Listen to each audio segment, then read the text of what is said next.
Friends, आज हम बात कर रहे हैं फ्यूचर ग्रुप डील की और साथ में हम बात करेंगे रिलायंस इंडस्ट्रीज़ की।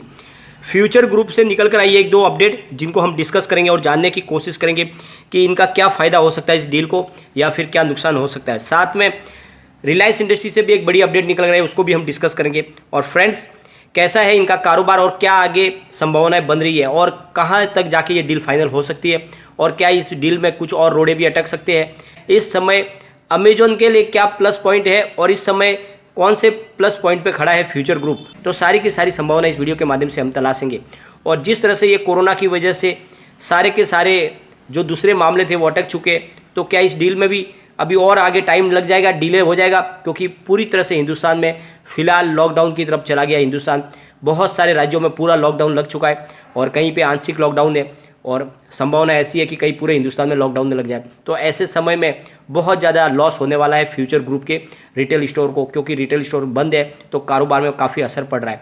तो आगे क्या है और संभावना हो सकती है, तो फ्रेंड तो सारी संभावना हम इस वीडियो के माध्यम से तलाशेंगे। लेकिन उससे पहले अगर आप पहली बार हमारे चैनल पर आए तो चैनल को सब्सक्राइब कर दीजिए, एक बेल आइकॉन दबा दीजिए ताकि जब भी नया वीडियो बने पहला नोटिफिकेशन आपको मिले। वीडियो पसंद आए तो लाइक शेयर जरूर कीजिए। चलो फ्रेंड, वीडियो स्टार्ट करते हैं। मैं हूं आपका दोस्त एसबी दवे और हमारे अपने चैनल ऑनलाइन कमाई में आपका बहुत बहुत स्वागत है। फ्रेंड्स, सबसे पहले हम एक बार फ्यूचर ग्रुप के कारोबार को डिस्कस कर लेंगे। फ्यूचर ग्रुप के शेयरों को फ्राइडे को कैसा रहा कारोबार, एक बार उसको डिस्कस कर लेते हैं, फिर हम चलेंगे अपडेट की तरफ। फ्यूचर रिटेल की बात कर लेते हैं।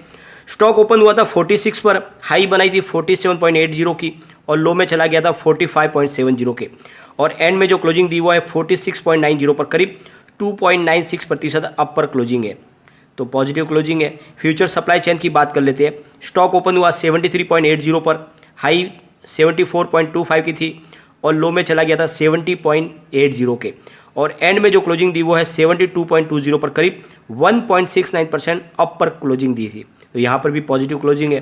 फ्यूचर लाइफस्टाइल की बात कर लेते हैं। स्टॉक ओपन हुआ 52.90 पर, हाई बनाई 54.75 की और लो में चला गया 52.45 के, और एंड में जो क्लोजिंग दी वो है 53.60 पर, 2.19% अप पर क्लोजिंग। तो ये तीसरा स्टॉक है जहाँ पर पॉजिटिव क्लोजिंग हुई है। फिर बात कर लेते हैं फ्यूचर कंज्यूमर की। स्टॉक ओपन हुआ 6.85 पर, हाई बनाई 7.10 की, लो में चला गया 6.80 के और 6.90 पर क्लोजिंग दी है, यानी 1.47% अप पर क्लोजिंग है यहाँ पर भी। फ्यूचर इंटरप्राइज की बात कर लेते हैं। स्टॉक ओपन हुआ 9 पर, हाई बनाई 9.25 की और लो में चला गया 8.95 के, और एंड में जो क्लोजिंग दी वो है 9.05 पर, करीब 1.12% अप पर क्लोजिंग। तो सारे शेयरों में पॉजिटिव क्लोजिंग थी, ये अच्छी बात है। लेकिन फ्रेंड्स, प्राइस में काफ़ी गिरावट हो चुकी है और यहाँ से अब बड़ी गिरावट की संभावना बनती नहीं है। लेकिन सबसे बड़ा जो माइनस पॉइंट है, इस समय लॉकडाउन की जो संभावना बनी हुई है, प्लस पूरे आधे हिंदुस्तान में ऑलरेडी लॉकडाउन लग चुका है, इस वजह से कारोबार में काफ़ी लॉस हो रहा है। रिटेल जो कारोबार है उनका बहुत ज़्यादा इफेक्ट कर रहा है और इस वजह से इस डील के ऊपर भी बहुत सारी मुसीबत खड़ी हो सकती है। तो इसी को लेकर एक अपडेट निकल कर आई है फ्रेंड्स। फ्यूचर ग्रुप के जो बैंकर्स हैं जिन्होंने कर्ज दे के रखा है, उनका कहना है कि रिलायंस इंडस्ट्रीज पुरानी डील में वापस नेगोशिएशन कर सकती है, यानी जो डील फाइनल हुई थी 24,713 करोड़ पर, हो सकता है उसमें अब रिलायंस इंडस्ट्रीज तैयार ना हो, क्योंकि काफ़ी समय से रिटेल स्टोर का कारोबार लॉस में हो गया है लॉकडाउन की वजह से। तो हो सकता है कि रिलायंस इंडस्ट्री फिर से कहे कि अब कुछ प्राइस नीचे की जाए, इसमें कुछ कमी की जाए, ऐसा हो सकता है। क्योंकि फ्रेंड्स, कोविड-19 के कारण बिजनेस में काफ़ी गिरावट आ चुकी है। Q3 में भी कंबाइंड रेवेन्यू में 3,228 करोड़ का रहा था और लॉस करीब 1,450 करोड़ का हुआ था। तो इस समय Q4 में और भी आगे लॉस की भी संभावना बन रही है, तो इस वजह से उसका फिर रिवैल्यूएशन करके कंपनी की जो डील में कमी हो सकती है, ऐसी उनकी संभावना व्यक्त की जा रही है। तो हो सकता है कि कुछ और उनको आगे नेगोशिएशन करना पड़ सके फ्यूचर ग्रुप को रिलायंस इंडस्ट्री के साथ में, और डील को थोड़ा नीचे भी किया जा सकता है। तो आने वाले समय में कुछ लॉस की संभावना बन रही है किशोर बियाणी के लिए, ऐसी संभावना व्यक्त की है बैंकर्स की तरफ से। और फ्रेंड्स, सुप्रीम कोर्ट से भी फ्यूचर ग्रुप के मामले की सुनवाई को फिलहाल टाल दिया गया है और सुप्रीम कोर्ट का कहना है कि फिलहाल जो हमारे लिए सबसे अर्जेंट मामले हैं वो है कोरोना का कहर बहुत भयंकर तरीके से बढ़ रहा है। तो इस समय हमें सिर्फ सुनवाई करनी है कोरोना से रिलेटेड मामलों की है, क्योंकि इस समय ऑक्सीजन की कमी है, वेंटिलेशन के अभाव है, हॉस्पिटल में काफ़ी व्यवस्था नहीं हो पा रही है। तो वो सारी जो प्रॉब्लम है उसकी तरफ हमारा ध्यान है, हम वो मामले निपटाने में अभी ध्यान देंगे।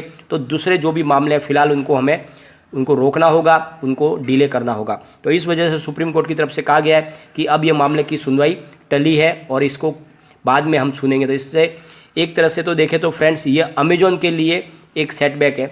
अमेजोन का इसका जो भी इसका नुकसान हुआ है वो अमेजोन को हुआ है, क्योंकि सुप्रीम कोर्ट की तरफ से फिलहाल डील के ऊपर किसी भी तरीके से कोई रोक नहीं लगाई गई है। इसका मतलब अब समय मिला है दोनों को, यानी रिलायंस इंडस्ट्रीज़ को और फ्यूचर ग्रुप को, कि वो अपनी डील से संबंधित जो भी कार्रवाई है वो आगे बढ़ाते जा सकते हैं, और इस समय के दौरान वो जो भी है पूरी अपनी लीगल फॉर्मेलिटीज़ पूरी कर सकते हैं, और आने वाले समय जैसे ही सुप्रीम कोर्ट से ऑर्डर आ जाएगा तो वो डील बहुत से जल्द फाइनल कर सकते हैं। तो बीच का जो भी उनका जो जो पीरियड उनको मिला है उस समय उस टाइम का वो इस्तेमाल कर सकते हैं अपनी डील को आगे बढ़ाने के लिए।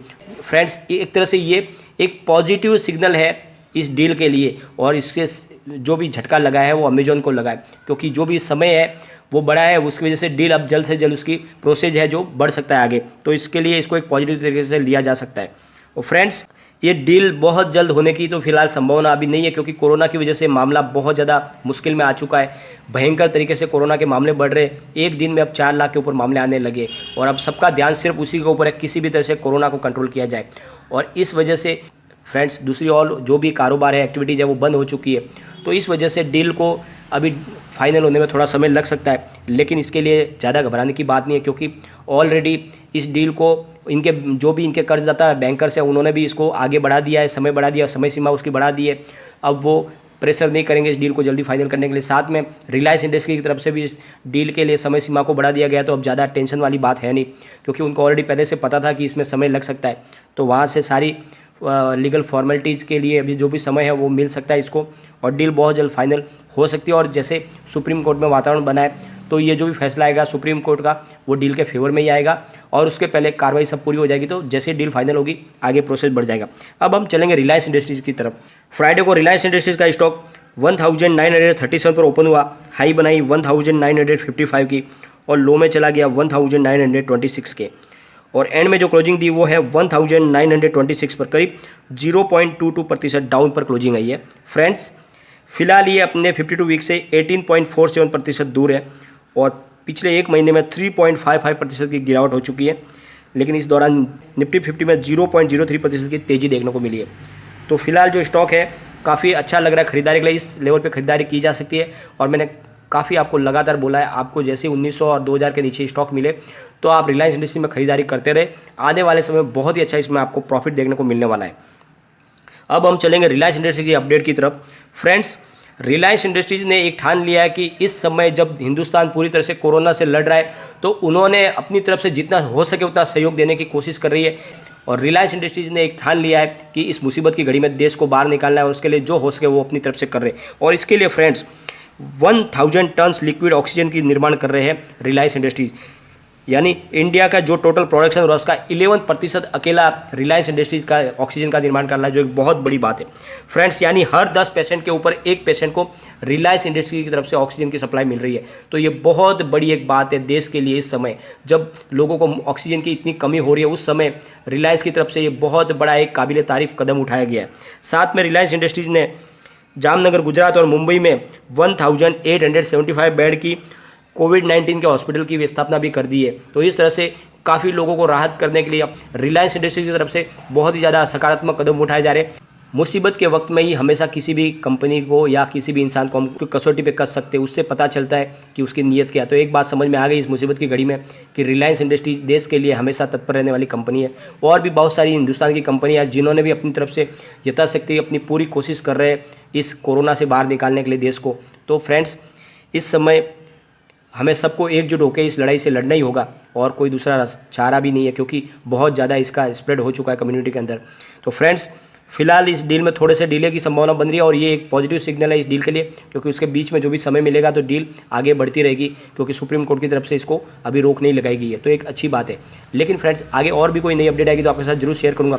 फ्रेंड्स कोई भी इन्वेस्टमेंट करने से पहले अपने फाइनेंशियल एडवाइजर से एक बार एडवाइज ले ले, या अपना खुद का रिसर्च करें, क्योंकि मैंने वीडियो आपके एजुकेशनल पर्पज़ के लिए ही बनाया। वीडियो पसंद आए तो लाइक शेयर जरूर कीजिए और चैनल को सब्सक्राइब कर दीजिए। Thank you friend.